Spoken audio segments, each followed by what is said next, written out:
the light of Islam. Search the truth. আসসালামু আলাইকুম রাহমাতুল্লাহি ওয়া বারাকাতুহু। আল্লাহ তাআলার দয়া, শান্তি এবং রহমত আপনাদের সবার উপরে বর্ষিত হোক।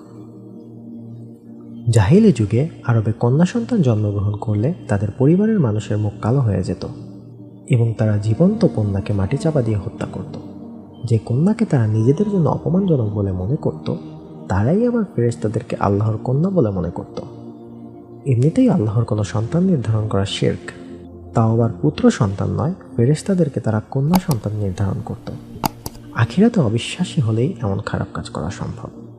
আল্লাহ তাআলা পবিত্র কোরআনে বলেন, সূরা নাহল অধ্যায় 16 আয়াত 60, যারা আখিরাতে বিশ্বাস করে না, খারাপ উপমা তাদের জন্য, মহত্তম উপমা সব আল্লাহর জন্য। তিনি হলেন প্রতাপান্বিত, প্রজ্ঞাময়। আশা করছি ভিডিওটি ভালো লেগেছে। সবাই আমার জন্য দোয়া করবেন এবং আপনাদের মূল্যবান মতামত আমাদের কমেন্ট সেকশনে জানাতে পারেন।